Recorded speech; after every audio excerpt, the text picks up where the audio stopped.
American 11, are you trying to call? The cockpit is not answering their phone. Our number 1 is in Sept, and our 5 is in Sept. Hey, I'm going to call from Washington. I have a situation with American 11, a possible hijack.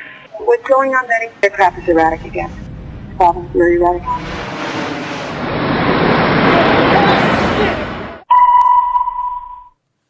Betty, talk to me. Betty, are you there? Betty? Betty? The plane just hit What? the 737. Did what? Like the World Trade Who are you Center. talking to? Oh, God. Oh, my God. United 175, New York.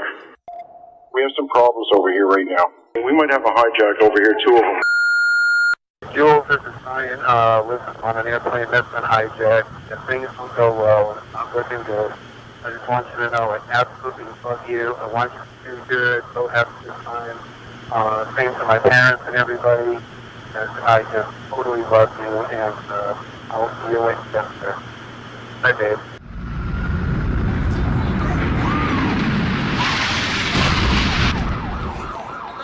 What are those people going to do? All the elevators are blocked out. Oh my God. So both towers are now. Okay, I got an aircraft 6 miles east of the White House. Crystal City, just north of Crystal City. Just to the north of your town. Yeah, stop all departures. Pentagon just got hit. No for CNN. God damn, I can't even protect my NCA.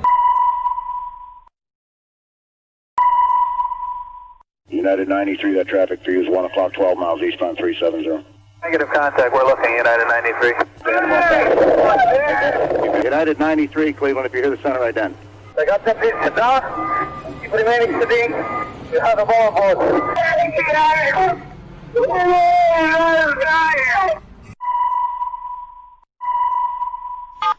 Tuesday, 9:47 a.m. Hi, baby. Baby, you have to listen to me carefully. I'm on a plane that's been hijacked. I'm on the plane. I'm calling from the plane. I want to tell you I love you. Please tell my children that I love them very much. And I'm so sorry, babe. I hope to be able to see your face again, baby. I love you. Bye. Number 56865. We have, I believe it is a Boeing 757. Can you see him up there, sir? That's confirmed. It looks like he's rocking his wings. Roger. He's rocking back and forth. Number 56865, I advise you stay away from that aircraft. Go north as fast as you can. United 93, have you got information on that yet? Yeah, he's down. He's down? Yes. When did he land? He did not land. Oh, he's down? Yes, Down? somewhere up northeast of Camp David. Sean, it's me. I just want to let you know I love you, and I'm stuck in this building in New York. There's lots of smoke, and I just wanted you to know that I love you always. At number 2 World Trade Center, right. Maybe his food is in the walking. We're not ready to die, but it's getting bad.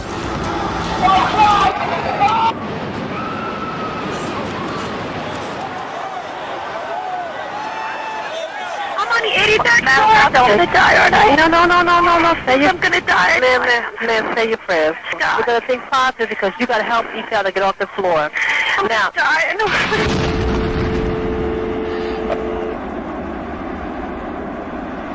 A new type of war. That's what it is.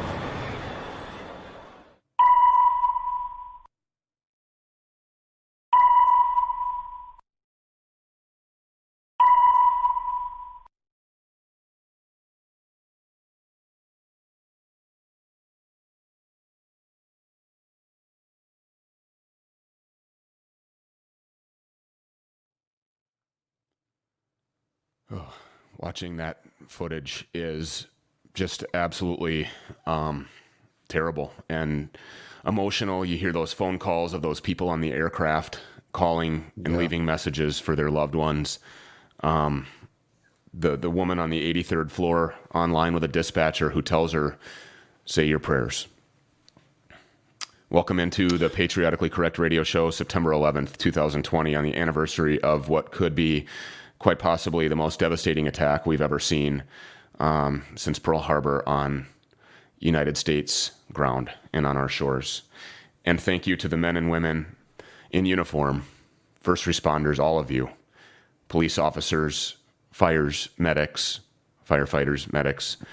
and all of you in uniform that serve our United States military. And Richard, thank you for your service. Do you remember where you were on that morning? Yeah, I do. I was in my dorm room.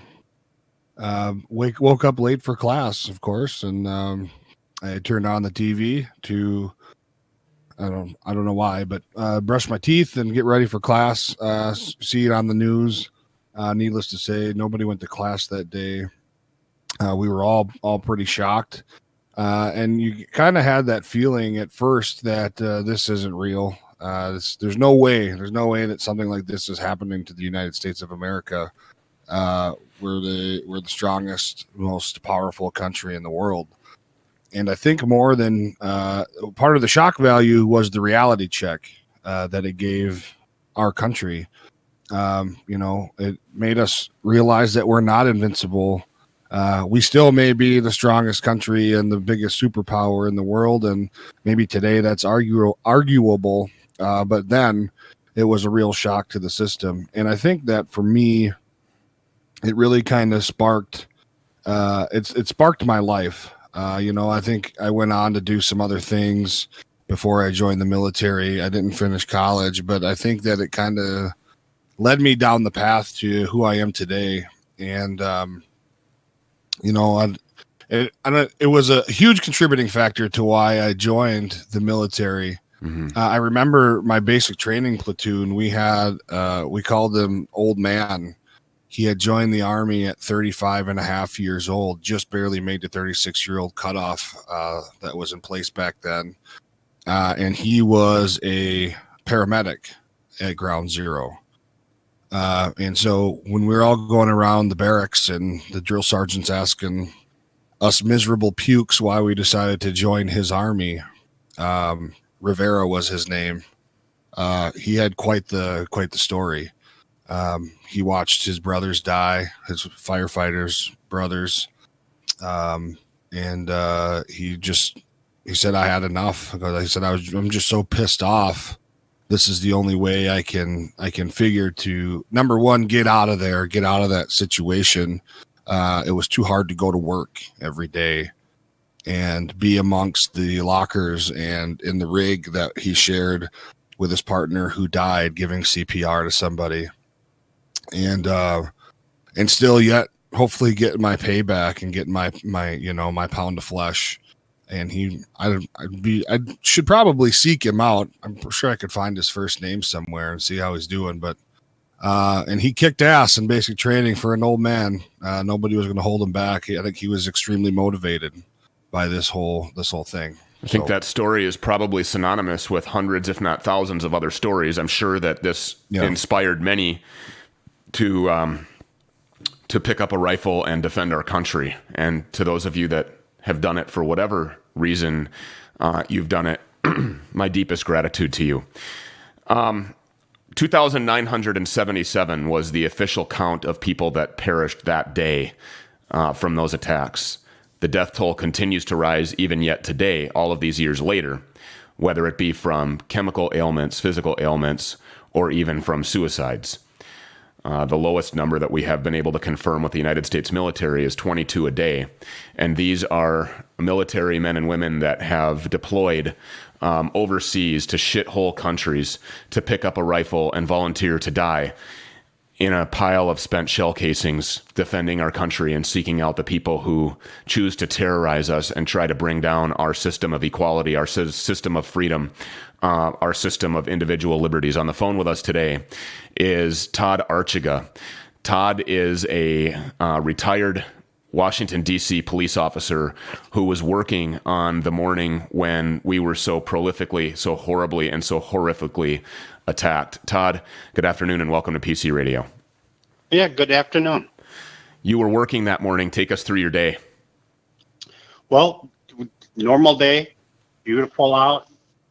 and I was working with a partner, and I just happened to run into some colleagues from another department, and they came out and kind of filled us in and said that a plane hit the World Trade Center. And I just remember being in Washington, D.C., thinking, well, how does that affect us?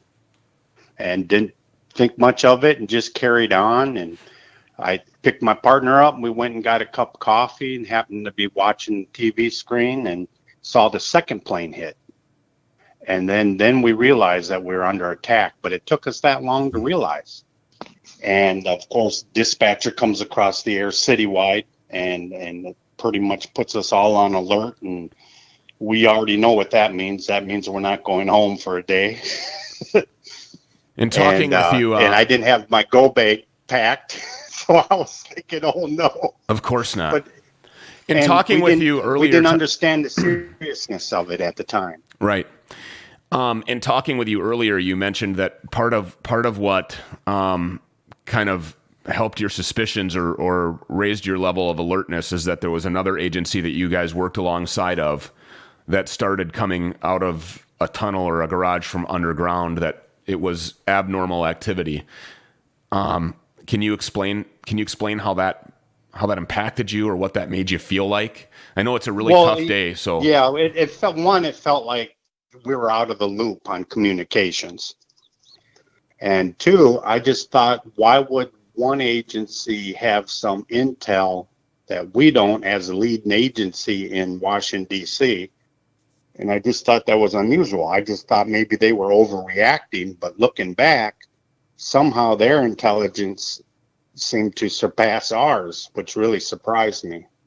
At that time, as a street cop in Washington, D.C., were you getting intelligence updates as to what it actually was that was going on? At what point did you realize this is a new kind of war? This is war. This is a terrorist attack on our country. Well, obviously, going through a lot of incidents in Washington, D.C. over the years, we knew by the alert, and they sent us all in to make sure we grabbed all our gear, and we all had long rifles, and we all went four-man deep in the cars. But actual intel coming out of our communications, it was minimal. We were getting our information from the radio and TV, any chance that we had, we could stop and see a television. We're on the phone with Tod Arechiga, who is a retired Washington, D.C. police officer that was working on September 11th, 2001, when this took place in New York and then spread to other places. You were working in Washington, D.C., probably not too far from the Pentagon. Another plane went down there and crashed into the Pentagon. Can you take us through that? Yes, we were patrolling the city and answering different calls, and not sure what was going on. People were in panic, and then I just felt the earth shake a little bit. And I was like, "What the heck was that?" Kind of felt like a tank coming down the street. And then dispatcher advised us that the Pentagon's been hit, and she didn't tell us what it was hit with. She just said that the Pentagon was hit. And then not too long after that, since I was in the highest part of the city, I climbed a water tower that had stairs, and I could clearly see the Pentagon burning, and just pure black smoke coming out. And then not too long after that, the F-16 started flying over, and then I started, realizing, oh no, what's coming down the road. I suppose you didn't have any knowledge as to whether or not there would be like actual groups of insurgents, armed terrorists with rifles coming at you, or attempting, small arms fire, attempting to attack us on the ground as well. And because we didn't really even actually know who it was at this point that was attacking us. I mean, it was September 11th, 2001. Everybody was waking up, going through their regular routines. Everybody knew what they were doing that day. They were going to work. They were brushing their teeth. I was in Los Angeles.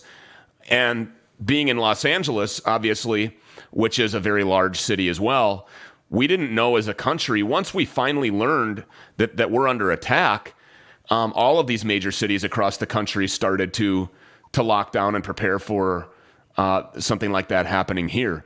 What was the panic like on the streets from citizens who were getting this news in your city, in Washington, D.C.? What did you witness as far as pandemonium, people trying to get out of there? What were they doing?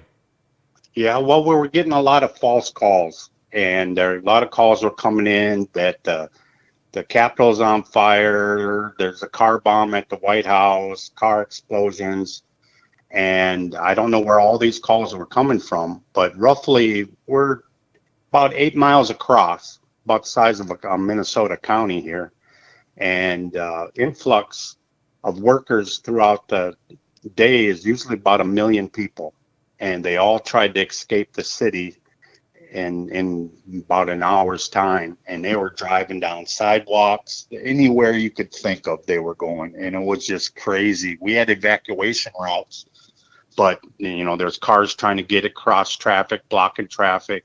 People are on foot trying to escape. It was just, what the weirdest thing was, we just didn't have any knowledge of what was going on, so we just couldn't understand where should we stand, which way the attack is coming from. Like you said, we just didn't know if there was insurgents coming, and all we could do is just stand by and be ready.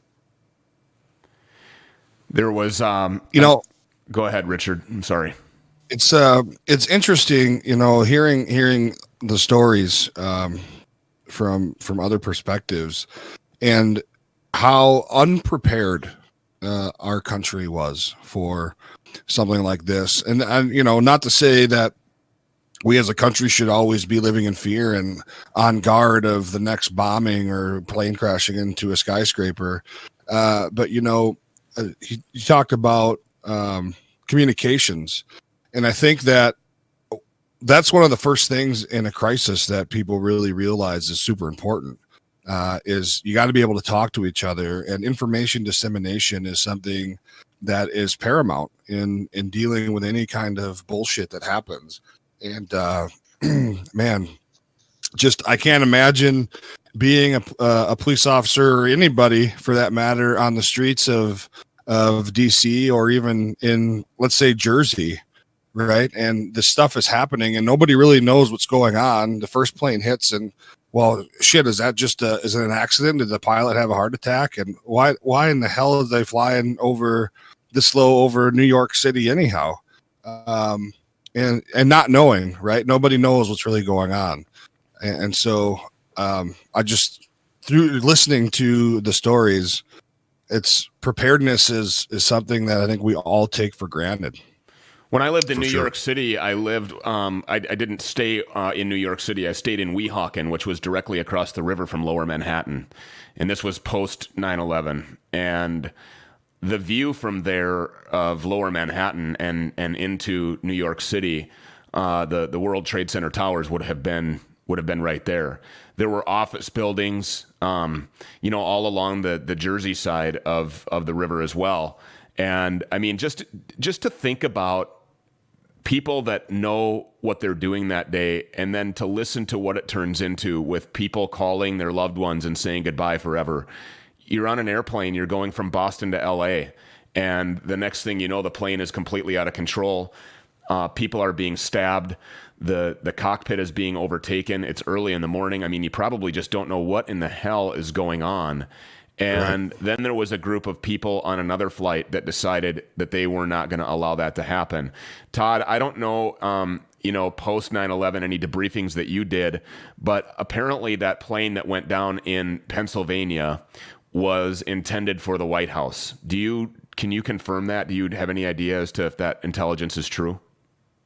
Well, yes. I mean, they said that it was the White House or the Capitol, and it's really hard to say. The way that the aerial view is on the White House, it's very difficult to see. You would have to be very experienced to be able to find it coming in at a low level, because it's not open sitting up on a hill like the Capitol. So I would have been real surprised if they were able to actually find the White House in that short time frame, that, because he's coming in low and fast. But the Pentagon's in an open field, and the Capitol's in a, you can pretty much see that from miles away. Same with the Washington Monument. but I'd have been real surprised, even if it was allowed, that he would have even been able to find the White House in the first pass. George Bush famously went to ground zero and grabbed a hold of a megaphone from a firefighter. And if you watch the documentaries on this, it was completely unscripted. Rich, you and I have talked about how we miss George Bush because of that reason. He was a warrior, and he deeply cared about America. And in this unscripted event, he went down there and he grabbed this megaphone, and somebody in the crowd said, "We can hear you." And Bush looked back at him and said, "I hear you." And then the crowd cheered, and he continued by saying, "I can hear all of you. The whole world can hear you. And soon, whoever took these buildings down will hear from all of us." And they did. We brought the fight to them, and we're still fighting this. And the way that we live our lives today is so completely different than the way that we lived them on September 10th, 2001. And I've oftentimes said I wish we could go back to September 12th, 2001, not because anybody is happy about the attacks that happened in our country, but because who we became as a nation after that. It didn't matter if you were black or if you were white. It didn't matter if you were Christian. It didn't matter if you were a Jew. It didn't matter if you were gay or straight, Republican or Democrat. We all came together. Todd, since then, have you had difficulties processing what you were dealing with on the ground that day? And has it had a long-term effect on the way that you view life in a positive or a negative way? It's had a hard time. This is a special day to me every year. And I don't really harp on my experience. I kind of give thanks to all the families that, that suffered and that gave their children up, and the soldiers that were lost, and the pain and suffering that this day, caused. And I have a hard time almost every year. This is I usually go and have a shot of whiskey on this day. Yeah. You deserve it. I appreciate that. Thanks. My contribution is minimal, Well, we appreciate your service, and we thank you for joining us, and God bless you, sir. Thank you again, and we appreciate your time this morning. Great. Thank you. Coming up in the second half, Richard, we're going to have, Coming up in the second half, we're going to have Ron Hammond, who is a former CIA agent that was also working on September 11th. I would imagine that Mr. Hammond probably has a lot of things that he knows that he can't talk about. Mm-hmm. We're gonna press him to tell us as much as he can. We know now who attacked us, and we know now the reasons why they did it. And the reasons why they did it are very similar to the reasons why anarchists are trying to tear down our city yet today on September 11th, 2020, as they march into restaurants and smash and burn and loot and steal and rob.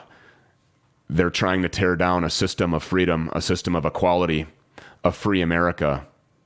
And it's going to be up to Americans once again to take up the fight and to preserve this nation. September 11th. And you know what, bro? It's really disconcerting. I'm sorry to interrupt you, but we got to get out of here. We'll talk about it in the second half. We'll be right back.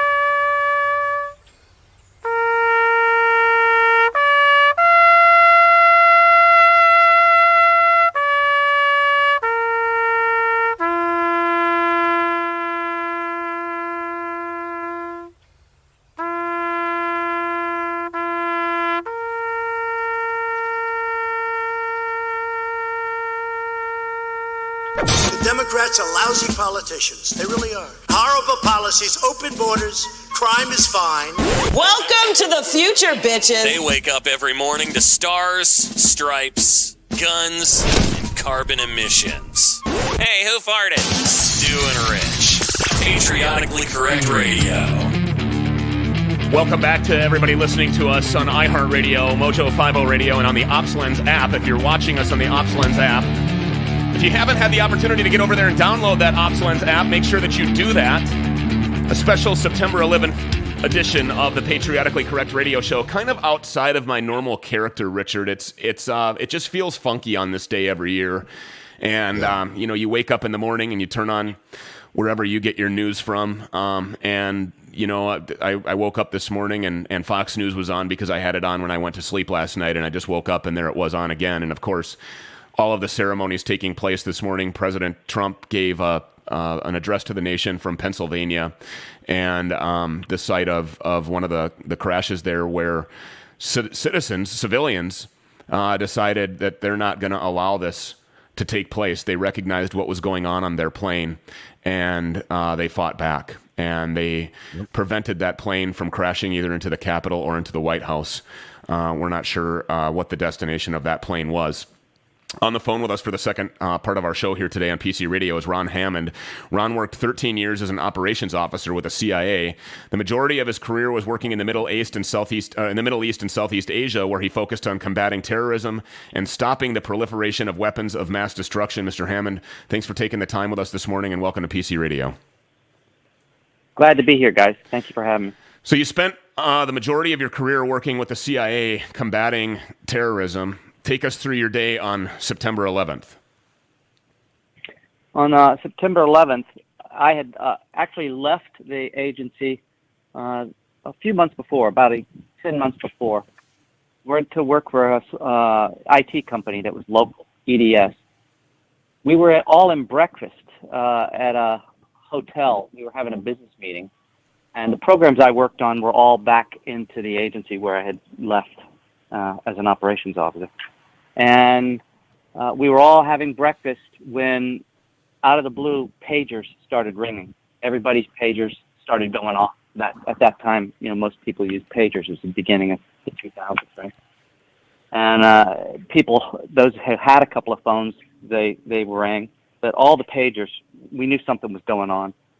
And we went back to the office. My office was right around the corner. And we started watching what was on display at the World Trade Center. It was horrific. Then we started having calls back and forth with headquarters and those of us that knew people and worked with people still in the building. And we all knew what was going on.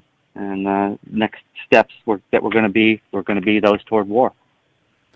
It was definitely a new kind of war, and something like Richard was alluding to in the first part of our show, that this is something that you would never imagine happening on September 10th, 2001. To think about that, if you would have even suggested that something like that was going to happen, somebody would have committed you to a psychiatric evaluation. Because clearly you would have been an emotionally disturbed person to think that somebody could do that. And I think that the eye-opener for me is our vulnerability. And you being a former CIA agent, Ron, you know more about our vulnerability than I do, obviously. I'm not privileged to the information that you had or have, and I'm sure that a lot of that stuff you have to take to the grave. But can you articulate for our listeners a little bit about exactly how vulnerable we really are? Well, vulnerability is a function of an open society, unfortunately. And as we all know, I mean, our society is one of the most open and equal societies in the world, if not the most. I believe it's the most ever. After having worked in about 70 different countries, I still love the U.S. the most of all. But we're vulnerable because we're an open society, and we have free speech, and we have all of that. So that makes us vulnerable. The issue there is you have to be diligent, because 9/11 wasn't a surprise for those of us that were in the service. The issue, I mean, if you remember in the 90s, what happened in the 90s was they drove a truck bomb up under the parking deck of the World Trade Center and tried to blow it up. Yeah. And so they had already sent the message that this is what we're going to do. Nobody believed it, though. That's the problem. Getting people to understand that, there are people in the world that you can't rationalize with, and they don't respond to logic. They will kill you, and you have to have people like us that will step up and fight back, right? And protect what we believe in. I briefly touched on that a little bit going into the break. And what I think we're seeing now is the same message. Only foreign governments have, through social media and through propaganda and through false narratives and through lies and through extremism and radicalism, have been able to infiltrate our government at its highest levels and then forcefully penetrate living rooms through the mainstream media in our country today, delivering this narrative that somehow America is evil and that we should apologize for who we are. And we now today, on September 11th, 2020, are fighting a whole new kind of insurgency that's homegrown, and it's coming from right here within. In your experience with the CIA, is this on purpose, and is this coming from the same people that tried to tear us down that many years ago on this day? Oh, gosh. Look, when I look at what's going on today, what I see is, is there an insurgency / revolution going on? Yes, absolutely. Is it one that's taking advantage of disparate elements that have, what is the old saying? The enemy of my enemy is my friend. Yes. So you have a lot of factions now that have band together that wouldn't normally band together, right? I mean, you have the jihadist Muslim faction. Some of them are banding together with what's going on with the progressive left and the communists. And at the core, those ideals clash. But the common enemy is the West, and we embolden and symbolize the West. And yes, to your point, there is an insurgency going on. How orchestrated and calculated it is with respect to global infiltration, I don't know. I think that there are elements that are global that are it's supposition on my part that are feeding this, and you can see that because of the fingerprints that they leave, right? Tactics, how things are done. You see it overseas, and you kind of go, okay, that's the fingerprints that I've seen in this particular instance. So yes, there seems to be elements of that, but I think the part is, how do you remain diligent? And the issue there is, you get people in leadership that begin to drink the Kool-Aid that, as a global effort, we should all be able to talk things out and get along. That's not, the rest of the world doesn't think like that. We have the luxury of thinking like that because we have an awesome society. We've created, unfortunately, a bubble that, the rest of the world doesn't really function like this. That's a really good point, Ron. And, one of the things that I was going to say, you had talked about how there are people out there that will kill you. There are people out there that will do great harm to you, your family, and anybody you care about. And part of the problem that I think we have nowadays is that that's hard for people to watch. It's hard for people to see this violence. And then when it comes upon them, it's just completely comes out of left field and takes everybody by surprise. But nobody really, I shouldn't say nobody, but there's a large amount of people that are extremely ignorant to the fact that sometimes you have to be a violent person, and sometimes to defend yourself, you have to be more violent than your attacker, or you're not going to survive. Right? Survival of the fittest, I think, is a pretty epic saying. right? If somebody's going to come and try to attack my wife and my kids, I'm not going to meet them with equal force. I'm not going to bow down. I'm going to try to be way more violent and destroy that person to protect what I love. And I think that, what I was going to say before we went to break, Stu, was that all this is really kind of disconcerting for me, these things that are going on in our society now. And I think that I can speak for many veterans. I mean, maybe not, maybe they'll call me out and call me an asshole. But I think part of the reason that we as warriors decided to get on a plane or a boat and go over to a foreign land and spill our blood and guts was so that we didn't have to do this bullshit on our streets at home. I don't want to have to worry about my kids at the bus stop not coming home safe because some asshole wants to be violent. And so I think that, we were talking about, this revolution or pseudo civil war that may happen, that may take place in our country. And I think that when and if that happens, there's going to be an overwhelming amount of military members and ex-military members that will tell all the common folks, you go ahead and go home and sit down and, just turn on the TV and watch the show, because the reason why most of us did this in the first place was so that we didn't have to do it here. I made the decision to stay in the military and go for a second tour and make a career out of it so that my son and my stepkids didn't have to do it, or so that Stu's kids didn't have to do it, or Ron, your kids don't have to do it. And now it's coming to our doorstep, and it pisses me right off.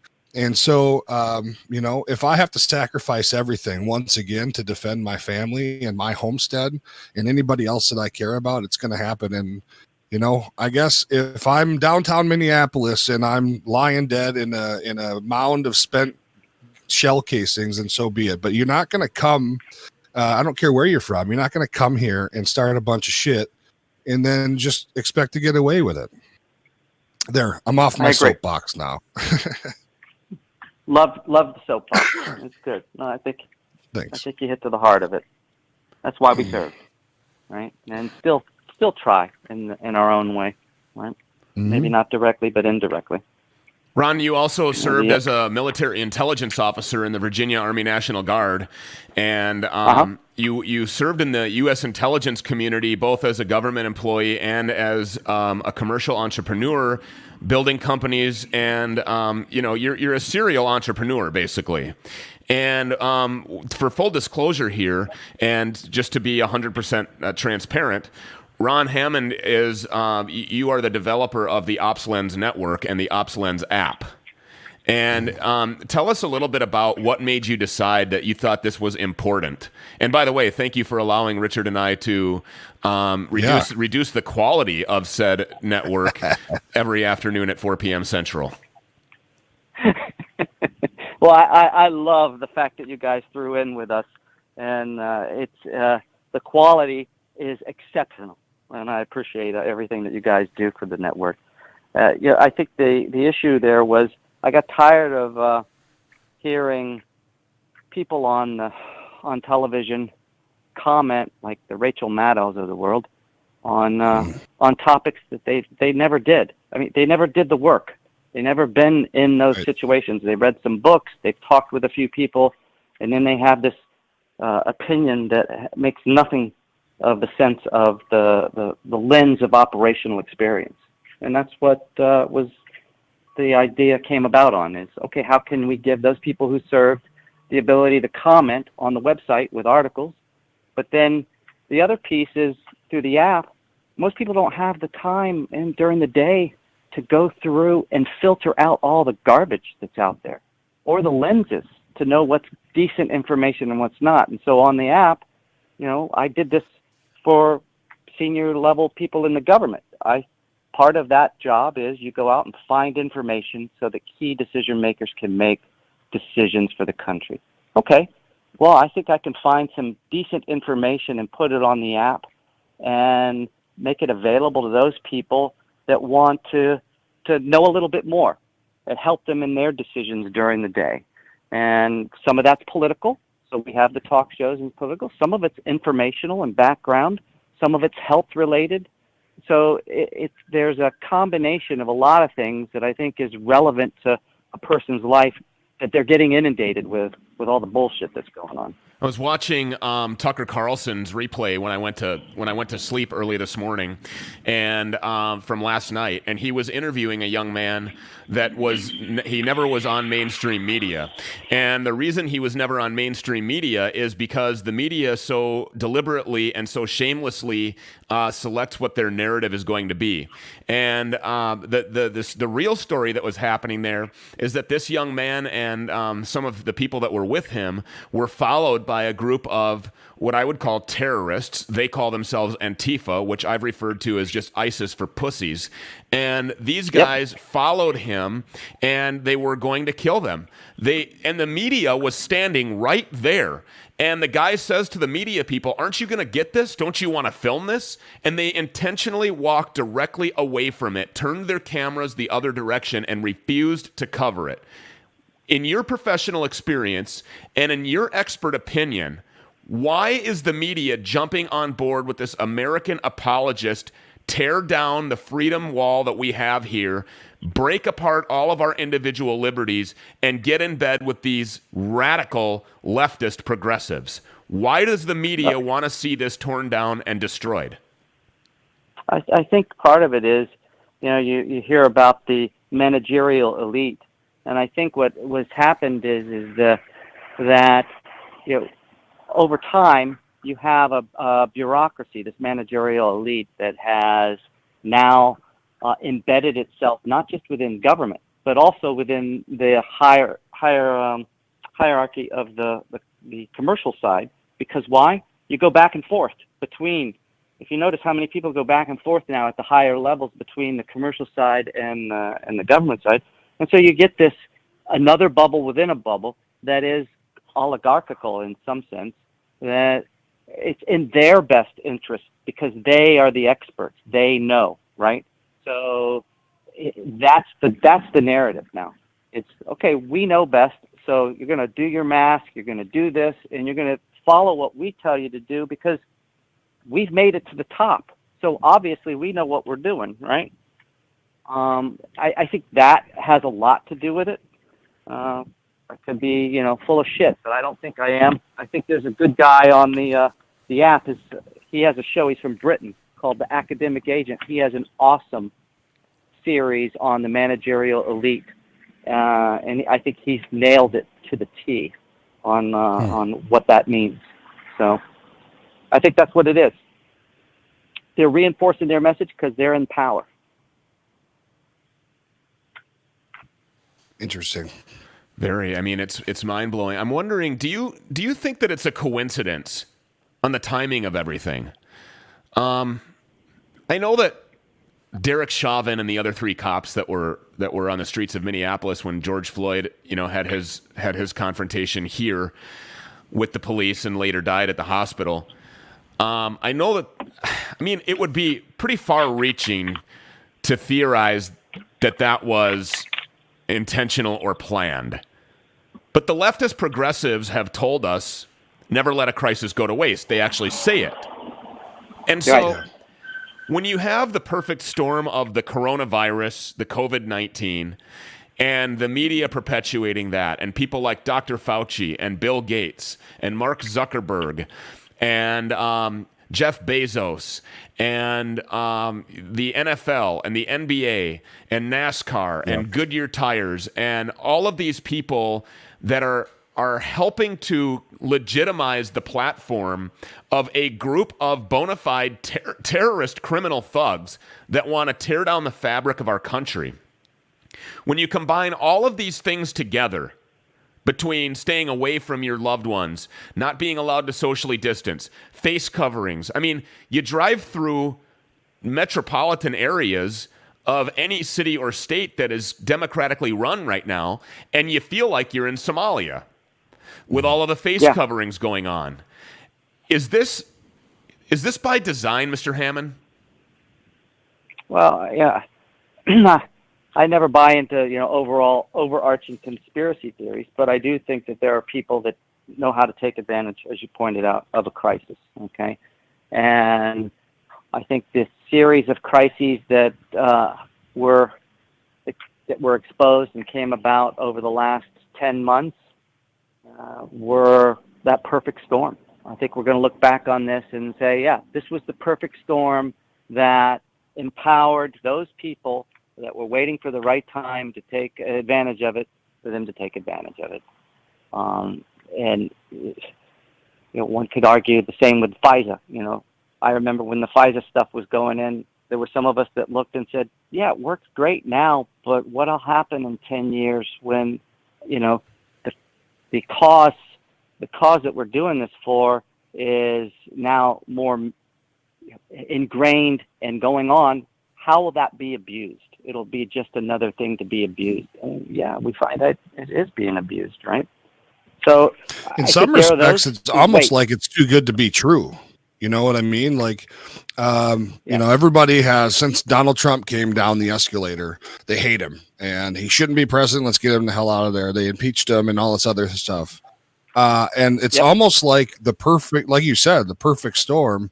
But, some folks, I don't know. I mean, I can buy that maybe it's a perfect storm, but man, it just all seems way too convenient. And can it really be a coincidence with the COVID and now, George Floyd and Jacob Blake and all these other Portland and all this stuff, man? I'm not coming out to say that it's all planned and it was all, orchestrated by the government or any one person. But holy cow, that's one hell of a coincidence. That's a question that I have for you, Mr. Hammond. Being from the intelligence community, there's a lot of 9/11 conspiracy theorists who say that we brought down those towers. We're the ones that did that. I'm not buying that. Are you? No. Sorry, excuse me. That's all right. I'm emotional. I'm emotional about that. Intern boy took that. He took care of that. Don't worry about it. Good deal. So you're saying you're emotional about that, and rightfully so. Yeah, it was clearly Al Qaeda, and it was them. There was a track record of them trying, and there was a reason why they did it. And there was a reason why they did it on that day. Nobody discusses why it was that day. Let's discuss it. And the reason why it was that day? Yeah.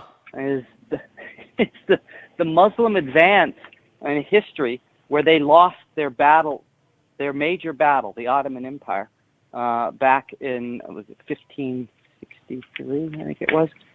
Right. It was September 11th. They lost the Battle of Vienna. That was what stopped them, and the Polish brigade that came to the aid of them stopped the Muslim advance into Europe, cold, and prevented them from taking over Europe. That was a day they never forgot. And that was the rebirth of what they wanted to do. They want to retake everything and form. That's what Al Qaeda was about, reforming the whole thing. ISIS then took that to a new level with the caliphate. But the whole thing was, we should have had Europe. That battle was key, and it was on that day. A lot of symbolism took place during that planned attack, using the airlines United and American, the United States of America. Doing it on 9/11, you're saying, was because of a battle that they lost on September 11th back in the 1500s. A lot of people speculated that it was because of our 911 emergency system. And because 911 is the number that you call. And regardless of whether or not that's true, that portion of it is true, it certainly can be speculated that that was a part of the plan for symbolism as well.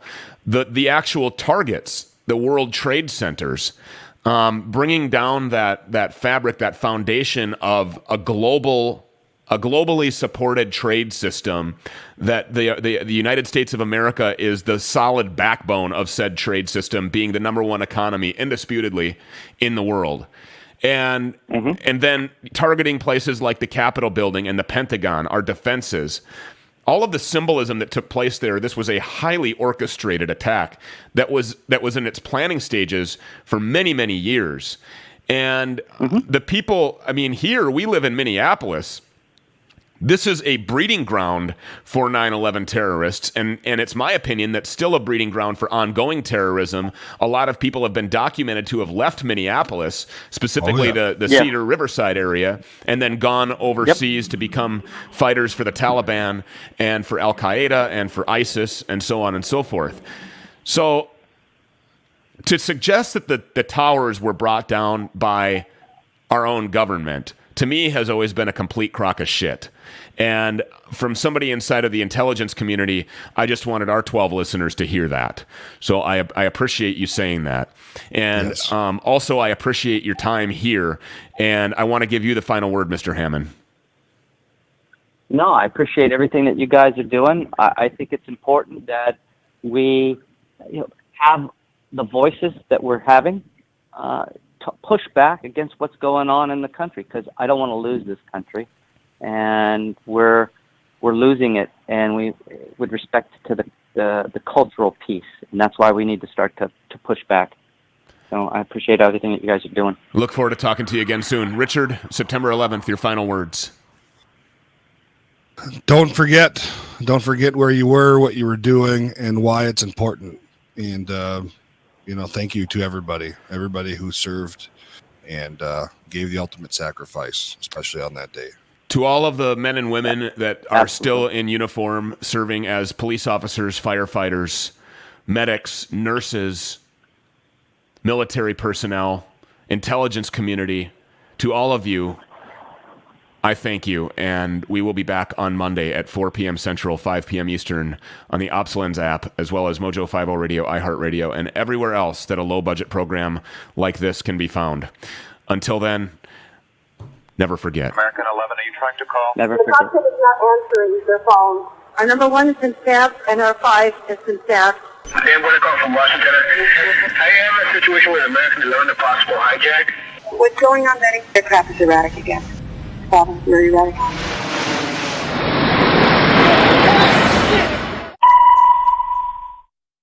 Betty, talk to me. Betty, are you there? Betty? Betty? The plane just hit What? the 737. What? Like the World Trade Who are you Center. talking to? Oh, God.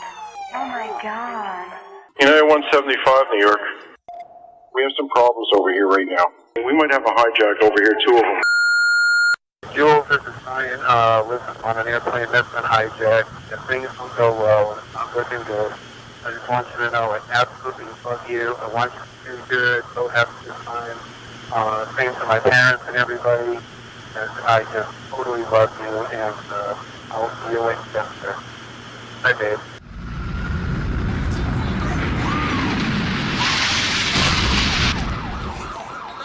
What are those people gonna do?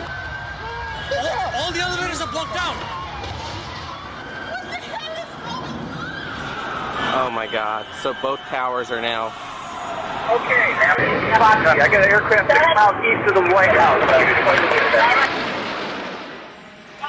Crystal City, just north of Crystal City. Just to the north of your town. Yeah, stop all departures.